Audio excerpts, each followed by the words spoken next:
குத்தி நூலை நல்லா மேல இழுத்துக்கணும். சோ அதுக்கப்புறம் அது பக்கத்திலேயே குத்தணும்.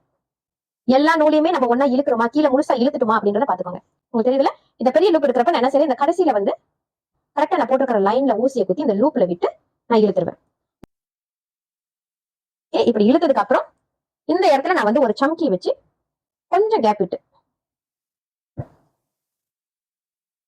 இதை முடிக்கிறேன். இந்த இடத்துல நம்ம குத்தி இழுத்து அது பக்கத்திலேயே நம்ம குத்தி நூலை வந்து ஃபுல்லா விட்டுறக்கூடாது. நம்ம இப்படி புடிச்சுக்கணும். புடிச்சுக்கிட்டு